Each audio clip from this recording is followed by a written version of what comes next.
মেয়েদের নিজের বাড়ি বলতে কিছুই থাকে না, না বাপের বাড়ি নিজের হয় না শ্বশুর বাড়ি নিজের হয়। বহুদিন ধরে এই কালচারটা নিয়মিত চলতেই আছে। শ্বশুর বাড়িতে যদি কিছু হয়, যাও চলে যাও বাপের বাড়ি।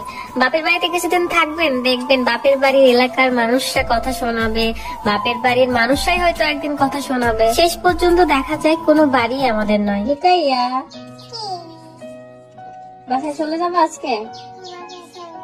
চলো। আমাকে নিয়ে যাবে না কেন? ঠিক আছে, তুমি একাই চলে যাও তাহলে, আমি যাচ্ছি না তোমার সাথে। না, তোমার সাথে যাবো না, চলে গেলাম। থাকো। কেন? না গো। রুকাইয়া কথা বলা শিখার পর থেকে এত কথা বলে যে আমি তার কোশ্চেনের অ্যান্সার দিতে দিতে মনে হয় যে আমার মাথা মনে হয় পাগল হয়ে যাচ্ছে তার উত্তর দিতে দিতে। যাই হোক, বের হয়ে যাচ্ছে মা মেয়ে মিলে রাজশাহীর উদ্দেশ্যে। শ্বশুর বাড়িতে চলে যাচ্ছি। মেয়েদের লাইফটা এমন না, শ্বশুর বাড়ি আর বাপের বাড়ি। নিজের বাড়ি কোনটা? নিজের টাকা দিয়ে বাড়ি যেটা করবো সেটাই নিজের। তার এই শ্বশুর বাড়ির মানুষদের কথা শুনতে শুনতে আপনার জীবনটাই চলে যাবে। সবার জন্য এত কিছু করবেন, এত চিন্তা করবেন, তারপরেও দেখবেন ফ্যামিলির লোকজন আপনাকে কথা শোনাবে। এই তো আমার মেয়ে টুকটুক করে হেঁটে হেঁটে দৌড়াতে দৌড়াতে চলে যাচ্ছে মাটির রাস্তা দিয়ে।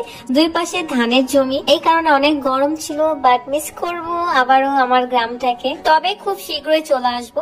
দেখেন রুকাইয়া এত সুন্দর করে লাফাইতে লাফাইতে যাচ্ছে, আমি এই সময়টা নিজের ছোটবেলায় হারিয়ে যাচ্ছিলাম। যদিও আমি এত লাফিয়ে বেড়াইনি, কারণ আমি ঘরোয়া মেয়ে ছিলাম। আমি না বাসায় ঢুকলে বাইরে বেরিয়ে হতাম না।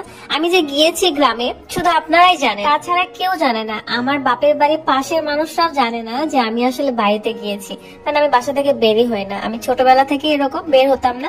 আর ওই যে দেখা যাচ্ছে ওইটা আমার স্কুল। তবে এই স্কুলটা আমার সময় বিল্ডিং ছিল না, টিনের স্কুল ছিল। আমি টিনের স্কুলে পড়েছি। এখন সেটা পরিবর্তন হয়ে বিল্ডিং হয়ে গেছে। এটা আসলে যুগের পরিবর্তন, সময়ের সাথে সাথে অনেক কিছু পরিবর্তন হয়ে যায়। আল্লাহ হাফেজ।